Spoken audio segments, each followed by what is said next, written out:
All right, guys. I apologize this week. I have not been on the ball as much. I'm a little bit delayed in getting grading and everything. I'm recording right now at a ball diamond because we're in between games. Hopefully that rain that you can see behind us is not coming our way. We started volleyball workouts this week, so that was 3 nights a week. My son had a game 1 week, and I had my grandpa's funeral and visitation this week. So it's been a crazy week. So it is just Sunday, and I'm hoping to get this uploaded today. So again, I apologize. It's just been kind of nuts. Like, life happens. You guys get it, I'm sure.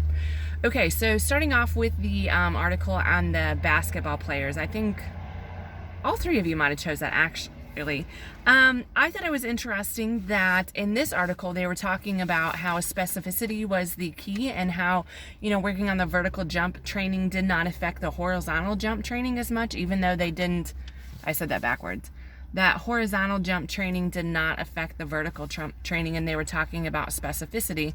Sorry, people are going by like, what is this lady doing? Which I think was interesting because that's almost in sharp contrast to what some of the other articles were saying, So in the one about basketball, they found that the people who worked on the vertical jump training had higher vertical jumps, which makes sense, and that the people who worked on the lateral jump training did not have the effects seen in vertical jump as well. Sorry, that lady just went by again. Like, what are you doing? But so I thought that was interesting, but it makes sense that we are testing for vertical jump, but they also said that there was probably the benefits seen in addition because they had the improved lower extremity strength, which is going to be good. A lot of the articles talked about how they need to have a base lower extremity foundation, because one of them, for the high school basketball players, that's the one that it said that they didn't even have strength training really, which I was like, well, that's kind of crazy in my mind, that in high school that they don't have the strength training anymore, because that's going to be a big component of the of getting those powerful movements as well. Okay, then moving on to the long jump training. So again, this one was interesting in the fact that it had different effects on the other thing as well. We saw the max vertical height, which was huge in the vertical jump. I mean, you can see on the bars there, like, that is astronomical, the difference. But also the fact that it improved their sprint. And I forget if it was this one, I think it's the next one, that gave some results, but it also talked about having the increased hamstring muscle peak torque power and hamstring quad ratio, that it improves that. So that kind of disputes a little bit what this one says, because this one says it's specificity. But if you think about it, the sprint in most of it is, my husband's laughing at me now. They both have to do in the sagittal plane. So maybe that has something to do with it. We have effects in the sagittal plane. Then moving on to the soccer players. So this one was a little bit interesting in the fact that, we have highly trained athletes that we're working with. We're not doing high schoolers anymore. But I do question their, use of the endurance test, like, and Tom and I had kind of discussed that. There's my husband in the back. Wave, Rob. I could see you when you were in the trunk. Sorry, guys. I'm doing the best I can. In that the fact that the shuttle run, the pace increased every time. If they'd have kept it at a constant pace, then maybe I could argue that's more of an endurance versus a speed. But the fact that the speed increase, there's going to be a point where the people just aren't fast enough, so they're not going to get it. So I'm not sure.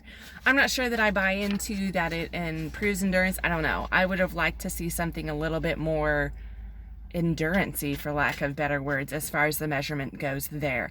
I did like the fact that, sorry, I'm jumping all over the place, the basketball one was just 2 times a week and was only in 20-30 minutes. Me being a coach, I could definitely see where I could integrate that. I could devote 40 minutes of my practice time a week to it. On the other hand, this one that was for soccer was 40 minutes for each session, not combined.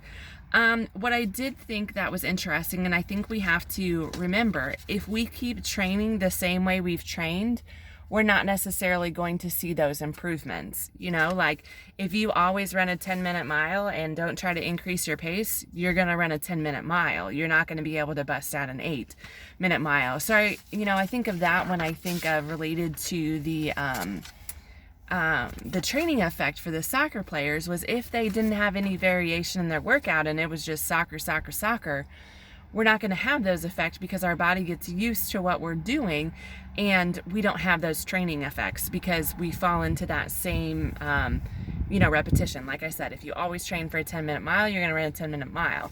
If you always lift weights at a certain amount, you're not going to increase your weights. If we always do the same kind of training, we're going to get the same kind of results, so we're not going to have that increase.